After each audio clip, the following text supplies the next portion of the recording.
ಹೋಗಿದ್ದು ಜೀವನ ಬೆಳಿಗ್ಗೆ 5ವರೆಗೆ ಹೋಗಿದೆ, ಸಾಯಂಕಾಲ 6 ಗಂಟೆಗೆ ಎಬ್ಬರಿಸಿದ್ದಾನೆ. ಈಗ ಇಲ್ಲೇ ಇದ್ದಾನೆ.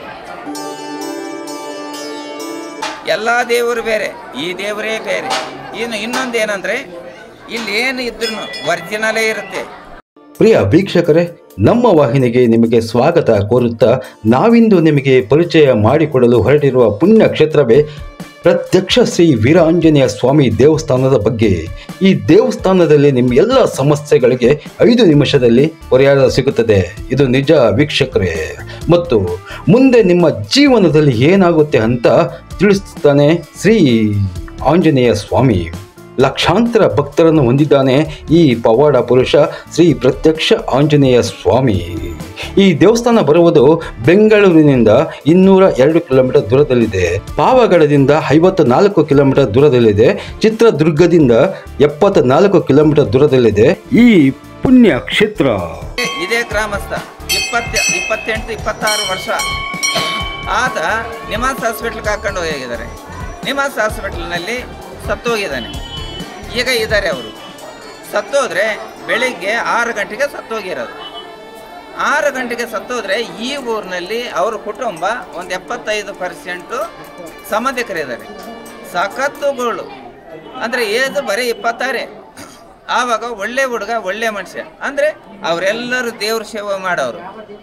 ನಾನಿದ್ಕೊಂಡು ಎಂಥ ಕೆಲಸ ಆಯ್ತಲ್ಲ, ಸತ್ತೋಯ್ತಾ? ಸತ್ತೋಗಿದ್ದಾನೆ. ಇಲ್ಲಿ ಅಲ್ಲಿಂದ ಹಾಕೊಂಡು ಬಂದರೆ ಇನ್ಯಾರು ಸತ್ತೋಗ್ಬಿಡ್ತಾರೋ, ನಾವು ಡೈರೆಕ್ಟ್ ಕಾರ್ನಲ್ಲಿ ಹಾಕೊಂಡು ಬರ್ತೀವಿ, ಗುಣಿ ತೆಗಿರಿ, ನಾವು ಬಂದು ಅಲ್ಲೇ ಇಡ್ತೀವಿ ಅಂತಂದರು. ಈ ಮಾಹಿತಿ ನನಗೆ ಗೊತ್ತಾಯ್ತು. ಆವಾಗ ಏನು ಮಾಡಿದೆ ಗೊತ್ತಾ? ಸ್ವಾಮಿ ಒಳ್ಳೆ ಹುಡುಗಲ್ಲ, ನಿನ್ನ ಸೇವಕಲ್ಲ, ಎಂಥ ಕೆಲಸ ಮಾಡಿದೆ ಅಂದೆ. ಮತ್ತು ನನ್ನ ಹತ್ರ ಸ್ವಾಮಿ ಬಂದುಬಿಟ್ಟು ಮತ್ತೆ ಬೆಂಗಳೂರು ಬಾ, ಅವನ್ನ ಎಬ್ಬರಿಸ್ತೀನ ಅಂತಂದ. ಬೆಂಗಳೂರಿನಲ್ಲಿ ಡಾಕ್ಟ್ರು ರಿಪೋರ್ಟ್ ಬರೆದಿದ್ದಾರೆ. ಏನಂತ? ಡೆತ್ ಸರ್ಟಿಫಿಕೇಟ್ ಕೊಟ್ಟಿದ್ದಾರೆ. ಅಲ್ಲಿಗೆ ಹೋಗಿದ್ವಿ. ಅಲ್ಲೇ ಎಲ್ಲ ಮುಚ್ಚಾಕಿದ್ರು. ಹೋಗಿರೋದು 5ವರೆಗೆ ಸತ್ತೋಗಿರೋದು. ಆವಾಗ 5ವರೆಗೆ ಅಲ್ಲಿ ಹೋದರೆ ಆವತ್ತು ಶನಿವಾರ ದಿವಸ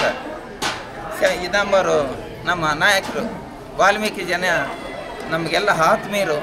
ಬೋವಿ ಜನ ವಾಲ್ಮೀಕಿ ಅನ್ನೊಂದು ಇಲ್ಲ, ಎಲ್ಲರೂ ಕೆಲಸ ಮಾಡೋರು ಇಲ್ಲಿ. ಅಲ್ಲಿಗೆ ಅವರು, ಸ್ವಾಮಿ ನೀನು ಹೋಗಬೇಡ, ಹೆಣ ಹತ್ರ ಹೋಗಬೇಡ, ನೀನು ಹೋಗಬಾರ್ದು ಅಂತಂದ. ಹಂಗೆ ಅನ್ಬೇಡ, ಅಲ್ಲಿಂದ ಬಂದಿದ್ದೀನಿ, ಸ್ವಾಮಿ ಕರೆ ಕಳಿಸ್ಕೊಂಡಿದ್ದಾನೆ, ಏನೋ ಎಂತಕ್ಕೆ ಹೋಗೋಣ ಬರ್ರಿ ಅಂತಂದರೆ ಒಂದು ರೂಮಾಗೆ ಹಾಕಿದ್ರು. ಶವನ ಬಟ್ಟೆ ಒತ್ತಿಸಿದ್ರು. ಆ ಬಟ್ಟೆ ಇವರಿಂದ ತೆಗೆಸಿ ಗುಡುಮಂಡಪ್ಪ ಹೆಸರು ಹೇಳ್ರಿ ಅಂತಂದೆ. ಎಲ್ಲರೂ ಗೋವಿಂದ ಇಟ್ಬಿಟ್ರು. ಗೋವಿಂದ ಇಟ್ಬಿಟ್ಟು ಆ ಶವದ ಮೇಲೆ ಕೈ ಹಾಕಿದ್ದೀನಿ. ನಮ್ಮೂರಿನಲ್ಲಿ ನಡೆದಿರೋ ಘಟನೆ ಇದು. ಕೈ ಮೇಲೆ ಕೈ ಹಾಕಿದ್ದೀನಿ, ಶವದ ಮೇಲೆ ಹಿಂಗೆ ಹಾಕಿದ್ದೀನಿ. ಆಂಜನೇಯ ಸ್ವಾಮಿ ಮೈ ಮೇಲೆ ಬಂದುಬಿಟ್ಟು ಅವನ ಹೆಸರು ಬಂದು ನಾಗರಾಜ್ ಅಂತ. ಶವದ ಮೇಲೆ ಕೈ ಇಟ್ಟಿದ್ದೀನಿ, ಜೈ ನಾಗರಾಜ ಅಂದ. ಹಂಗಂದ ಅಂತ ಕಣ್ಣು ತೆಗೆದ. ಹೋಗಿದ್ದು ಜೀವನ ಬೆಳಿಗ್ಗೆ 5ವರೆಗೆ ಹೋಗಿದೆ, ಸಾಯಂಕಾಲ 6 ಗಂಟೆಗೆ ಎಬ್ಬರಿಸಿದ್ದಾನೆ. ಈಗ ಇಲ್ಲೇ ಇದ್ದಾನೆ. ಒಂದು ವೇಳೆ ನೀವು ತಗೋಬೇಕಾದ್ರೆ ಆತ ಇಲ್ಲೇ ಇದ್ದಾನೆ. ಎಲ್ಲ ಮಾಹಿತಿ ಈ ಭಗವಂತನ ಪವಾಡ ಒಂದಲ್ಲ, ಎರಡಲ್ಲ, ಲಕ್ಷಾಂತರ ಪವಾಡ ಇದೆ. ಕೈ ಕಾಲು ಆವಾಗ ಬಿದ್ದೋದ್ರೂ, ಅಕಸ್ಮಾತ್ ಏನೋ ಮಾಟ್ಕ ಮಂತ್ರ ಮಾಡಿ ನಾನು ಬಿದ್ದೋದ್ರೂ 5 ನಿಮಿಷಕ್ಕೆ ಮಾಮೂಲು ಮನುಷ್ಯ ಆಗಿ ಕಳಿಸ್ತಾನೆ. ಇದು ಈ ಸ್ವಾಮಿ ವಿಶೇಷ. ಎಲ್ಲ ದೇವರು ಬೇರೆ, ಈ ದೇವರೇ ಬೇರೆ. ಇನ್ನೊಂದೇನೆಂದರೆ ಇಲ್ಲಿ ಏನು ಇದ್ರೂ ಒರಿಜಿನಲೇ ಇರುತ್ತೆ. ಇನ್ನೊಂದು ಹೇಳೋದಿಲ್ಲ. ಈ ಸ್ವಾಮಿ ನಿಂದು ಇದೇ ಕಥೆ ನಡೀತಂತ ಇದೇ ಕಥೆ ನಡೀತೆ, ಇಲ್ಲ ಅಂತಂದ್ರೆ ಇಲ್ಲ. ಇದು ಈ ಸ್ವಾಮಿ ಪವಾಡ. ಶನಿವಾರ ದಿವಸ ವಿಶೇಷ ಪೂಜೆ. ಶನಿವಾರ ಸಾಯಂಕಾಲ 6 ಗಂಟೆಗೆ ಯಾವ ಕಡೆ ಇದ್ದು 4 ಮೂಲೆಯಲ್ಲಿ ಕರ್ನಾಟಕ, ಆಂಧ್ರದಲ್ಲಿ ಭಕ್ತಾದಿಗಳು ಸೇರ್ಕೊಂತಾರೆ. ಏಳಿಗೆ ಇರೋದು 10 ಗಂಟೆ 11 ಗಂಟೆಗೆ ಸ್ವಾಮಿ ಮೈ ಮೇಲೆ ಬರ್ತಾನೆ. ಶನಿವಾರ ದಿವಸ ಊಟದ ವ್ಯವಸ್ಥೆ 1 ಗಂಟೆ 12 ಗಂಟೆಗೆ ರಾತ್ರಿ ಶನಿವಾರ ಸರಿವತ್ತಿನಲ್ಲಿ ಊಟದ ವ್ಯವಸ್ಥೆ ಇರುತ್ತೆ. ಇದೇ ಭಗವಂತ ಪ್ರತಿಯೊಂದು ಭಕ್ತಾದಿಗಳು ಅನುಮತಿ ಕೊಡ್ತಾನೆ, ಚೆನ್ನಾಗಿ ಇರ್ತಾರೆ.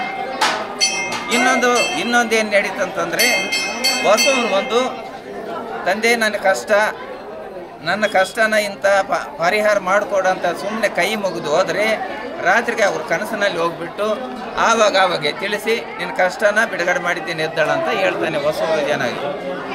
ಈ ಥರ ಈ ಸ್ವಾಮಿ ಮಹಿಮೆ. ಅಡ್ರೆಸ್ ಕರ್ನಾಟಕದಿಂದ ಏನನ್ನ ಬಂದರೆ ಬೆಂಗಳೂರು, ಕರ್ನಾಟಕ, ಶಿವಮೊಗ್ಗದಿಂದ ಬಂದರೆ ಚಿತ್ರದುರ್ಗದಿಂದ ಈ ಕಡೆ ನಾಗಪ್ಪನಹಳ್ಳಿ ಗೇಟ್ ಅಂತ ಬರುತ್ತೆ ಪಾವಗಡ ರೋಡ್ನಲ್ಲಿ. ಆ ನಾಗಪ್ಪನಹಳ್ಳಿ ಗೇಟದಿಂದ ವಡ್ಡೇಪಾಳ್ಯಂ ವೀರಾಂಜನೇಯ ಸ್ವಾಮಿ ಅಂತಂದರೆ ಬರ್ಬೋದು. ಈ ಆಂಧ್ರದಿಂದ ಬಂದರೆ ಕಲ್ಯಾಣದುರ್ಗದಿಂದ ಈ ಮಲೈನೂರು ಅಂತ ಬರುತ್ತೆ. ಮಲೈನೂರಿನಲ್ಲಿ ಇಳಿದು ಇಲ್ಲಿಗೆ 1 ಕಿಲೋಮೀಟ್ರ್ ಆಗುತ್ತೆ. ಆಮೇಲೆ ಈ ಬೆಂಗಳೂರು ಕಡೆಯಿಂದ ಬಂದರೆ ಪಾವಗಡದಿಂದ ನಾಗಪ್ಪನಹಳ್ಳಿ ಗೇಟ್ ಅಂದರೆ ಚಿತ್ರದುರ್ಗ ರೋಡ್, ಆ ಕಡೆಯಿಂದ ಈ ದೇವಸ್ಥಾನಕ್ಕೆ ಸೇರ್ಬೋದು. ಇದು ಸ್ವಾಮಿ ಅಡ್ರೆಸ್. ಜಗತ್ತಿನಲ್ಲಿ ಎಲ್ಲಿ ತಿರುಗೋದನು, ಯಾವ ಕಡೆ ತಿರುಗೋದು, ಮೂಲೆ ಮೂಲೆ ತಿರುಗೋದನು ಆಂಜನೇಯ ಸ್ವಾಮಿ ಒಬ್ಬನೇ ಇರೋದು ದೇವಸ್ಥಾನದಲ್ಲಿ. ಇಲ್ಲಿ ಮಾತ್ರ ಪಕ್ಕದಲ್ಲಿ ಈರಣ್ಣ ಸ್ವಾಮಿನೇ ಇಟ್ಕೊಂಡಿದ್ದಾನೆ ಆಂಜನೇಯ ಸ್ವಾಮಿ. ಈ ಈರಣ್ಣ ಸ್ವಾಮಿ ಬಂದುಬಿಟ್ಟು ಮಹಾಪವಾಡ ಪುರುಷ. ಗಾಳಿ, ಚೌಡಿ, ಮಾಟಕ, ಮಂತ್ರ ಏನು ಮಾಡಿದ್ರು, ಏನು ಇದು ಮಾಡಿದ್ರು ಈರಣ್ಣ ಸ್ವಾಮಿದಿಂದನೇ ಪರಿಹಾರ ಆಗುತ್ತೆ. ಈರಣ್ಣ ಸ್ವಾಮಿ ಯಾವಾಗ ಬರ್ತಾನೆ? ಆಂಜನೇಯ ಸ್ವಾಮಿ ಬರ್ತಾನೆ ಮೈ ಮೇಲೆ, ಈರಣ್ಣ ಸ್ವಾಮಿ ಬರ್ತಾನೆ. ಬರೋ ಭಕ್ತಾದಿಗಳಿಗೆ ಹಿಂಗೆ ನಡೀತಂತ ಮುಂಚೆನೇ ತಿಳಿಸ್ತಾನೆ. ಯಾರಿಗಾನ ಏನಾನ ಗಂಡಾಂತರ ಬಂದರೆ ಇಂಥ ಟೈಮ್ಗೆ ಹಿಂಗೆ ನಡೆಯುತ್ತೆ, ಇಂಥ ಟೈಮ್ಗೆ ನಿನಗೆ ಆಕ್ಸಿಡೆಂಟ್ ಆಗುತ್ತೆ, ಸ್ವಲ್ಪ ಹಿಂದಕ್ಕೆ ಸರಿ ಅಂತಾನೆ. ಹೋಮದಾರಕ ಮಾಡ್ಕೊಂಡು ಏನನ್ನು ಹೋದರೆ ಸ್ಪಾಟ್. ಈ ಸ್ವಾಮಿ ಪವಾಡ ಈರಣ್ಣ ಸ್ವಾಮಿದು ಆ ಥರ ಇರುತ್ತೆ. ಈರಣ್ಣ ಅಂದರೆ ಯಾರು? ಬೋವಿ ಜನಾಂಗ. ಇಂದ ಕಾಲದಲ್ಲಿ ಬೋವಿ ದೇವರಾಗಿ ಬಂದಿದ್ದಾನೆ ಆ ಮಹಾನುಭಾವ. ಆಂಜನೇಯ, ಈರಣ್ಣ ಇವರಿಬ್ಬರು ಸೇರ್ಕೊಂಡಿದ್ದಾರೆ. ಇದು ಆ ಭಗವಂತ ವಿಶೇಷ. ಈಗ ಈರಣ್ಣ ಸ್ವಾಮಿ ಜಾತ್ರೆ ಅಂತ ನಡೀತೈತೆ.